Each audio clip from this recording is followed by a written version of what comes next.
नई संसद भवन से जुड़ी हुई तमाम जानकारियां हैं वो हम आपको दिखाएं। 1 अक्टूबर 2020 यानी कि जब कोविड का समय चल रहा था, पहले वेव से पूरी दुनिया निकल रही थी, उस समय 1 अक्टूबर 2020 को आधारशिला रखी गई थी।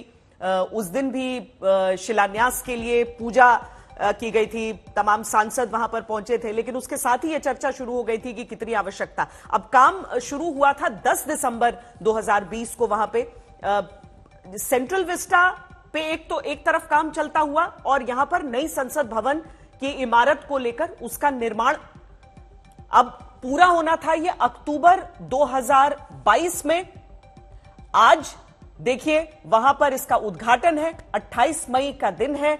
आज वीर सावरकर की भी वहां पर प्रतिमा की बात है। अभी देखिए जो बाकी चीजें, जो विवाद है, जो पूरी बहस और बहिष्कार का जो पूरा एक तरह से कार्यक्रम चल रहा है विपक्ष की तरफ से, उसके बीच आज कुछ नए मुद्दों का शोर भी आप जरूर सुनेंगे। 13 एकड़ की जमीन पर इस संसद भवन का निर्माण त्रिकोणीय, अगर आप ऊपर से देखेंगे जो तस्वीर हम आपको दिखा भी रहे हैं तो वो त्रिकोणीय यहां पर दिख रही है। 4 मंजिला ये है। हर एक मंजिल का किस प्रकार प्रयोग किया जाएगा यहां पर वो भी विस्तार से बताया गया है। खर्च जो है वो 957 करोड़ होना था, 1275 करोड़। अब जब वो पूर्ण हुआ है तब उसका पूरा खर्च समझ में आ रहा है।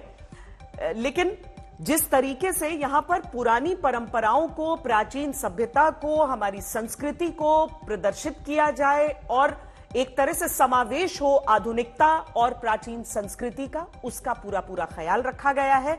और इन्हीं सारी चीजों के बीच वो सारे विवाद भी हैं, पर आज की सुबह उस विवाद की सुबह नहीं है। आज की सुबह वो दिन है जब हर एक व्यक्ति पूरे कौतूहल से ये देख रहा है कि क्या और किस स्वरूप में सामने होगा, क्योंकि लोकसभा जिसकी बैठने की क्षमता अभी 590 है वो 888 हो जाएगी इस नई संसद भवन में। राज्यसभा जिसकी बैठने की क्षमता अभी 280 है वो 384 हो जाएगी इस नई संसद भवन के साथ। कोविड के समय में यह समझा गया था कि अगर सोशल डिस्टेंसिंग के जरिए वहां पर कार्रवाई होनी है तो नहीं संभव हो पाती थी। नई जो संसद है उसमें संयुक्त सत्र जब होगा तो 1272 वहां पर बैठने की क्षमता हो जाएगी, जो मौजूदा समय में 870 है।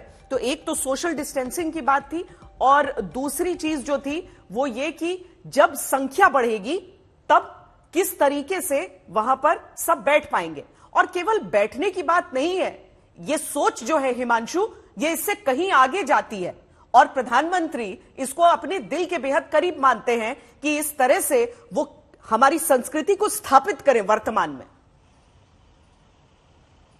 देखिए बिल्कुल, और इसीलिए संस्कृति और परंपराओं का जो समावेश है वो संसद में तो आपको दिखेगा ही श्वेता।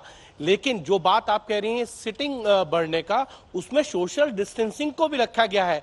एक सांसद और दूसरे सांसद की जो सीट है उसमें बहुत जो गैप है वो रखा गया है, जिससे आने वाले समय में अगर इस तरीके की कोई चीज आती है जिसमें सोशल डिस्टेंसिंग का पालन किया जाए, जैसे कोविड के टाइम पे एक सुबह जो है वो राज्यसभा चलती थी और शाम को लोकसभा का कार्रवाई होती थी, तो सोशल डिस्टेंसिंग के लिए दोनों हाउसेस का प्रयोग किया जाता था। अब वैसा नहीं होगा। अगर इस तरीके की कोई भी आने संकट की घड़ी आती है और संसद को चलाना पड़ता है तो दोनों हाउस एक साथ चल सकते हैं। और साथ ही साथ जो है, जो बात आप कह रही थी वीर सावरकर के चित्र को लेकर, आज जो है उनकी क्योंकि जयंती भी है, तो ऐसे में वहां पे जो है फ्लोर ट्रिब्यूट किए जाएंगे, लोकसभा स्पीकर होंगे, तमाम मंत्री होंगे, गृह मंत्री अमित शाह, जेपी नड्डा तो वहां रहेंगे ही।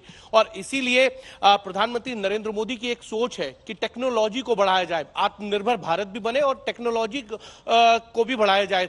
तो हर सांसद अपनी जगह पर बैठकर जो है रिसर्च कर सकता है और साथ ही साथ जो है सभी भाषाओं में जितनी भारतीय भाषाएं हैं ज्यादातर प्रयोग की जाती हैं, उनका ट्रांसलेशन बहुत अच्छे तरीके से सुना जा सकता है। अभी तक ये होता था कि अगर कोई सांसद मान लीजिए दक्षिण भारत से आता है, तमिलनाडु का है, वो अगर तमिल भाषा के अंदर अपनी बात को रख रहा है तो उसके ट्रांसलेशन को लेकर बड़ी दिक्कत होती थी। तो ऐसे में ये सारी चीजें होंगी और साथ ही साथ जो है पूरा नया संसद भवन जो है वो पेपरलेस होगा।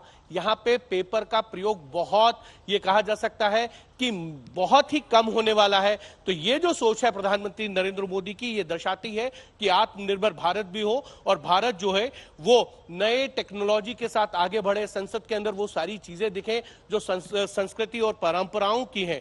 द्वार जो बनाए गए हैं, जो गेट बनाए गए हैं, 6 गेट, उनके नाम भी कुछ इसी तरीके से रखे गए हैं। शक्ति द्वार है, कर्तव्य द्वार है, ज्ञान द्वार है। तो ये सारी चीजें सोचकर कि इसमें सभी चीजें समावेश हो। और साथ ही साथ एक बड़ी चीज है श्वेता कि इस संसद भवन में ग्रिल बनाई गई है, वॉल तो है ही है। अगर आप व्हाइट हाउस जाएंगे तो वहां जाकर लोग जो है फोटो लेते हैं, सेल्फी लेते हैं, तो वो भी यहां से होगा। अभी तक ये होता था पुरानी संसद के लिए विजय चौक से आपको बहुत दूर से फोटो लेनी होती थी। अगर आप रेल भवन के पास आएंगे इस सर्कल के पीछे तो यहां पर ग्रिल है और उस ग्रिल के पास जाकर आप जो है वो फोटो ले सकते हैं, सेल्फी ले सकते हैं। तो एक नई तरीके की चीजें हैं कि लोग बहुत पास जाकर, जो संसद भवन में एंट्री नहीं कर सकते हैं, दूर से देश के दूर दूर से आते हैं कोनों से, वो आकर यहां पर अपनी सेल्फी ले सकते हैं बहुत पास से।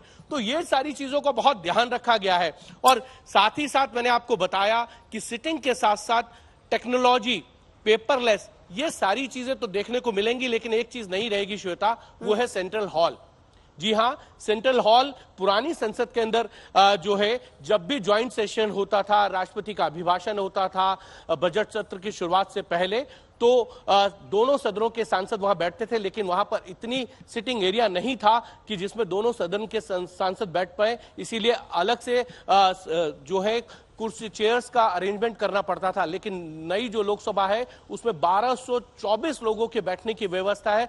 तो ऐसे में अगर ज्वाइंट सेशन बुलाया जाएगा तो वो लोकसभा में होगा। लेकिन सेंट्रल हॉल एक ऐसी जगह थी जहां पत्रकार, सांसद, मंत्री बैठते थे, कई विषयों पर चर्चा करते थे और बहुत सी खबरें जो हैं वो पत्रकारों को सेंट्रल हॉल से ही मिलती थी। वेल को लेकर भी परिवर्तन है, ये हम आगे जो कॉन्सेप्ट है हम आगे चर्चा करेंगे हिमांशु।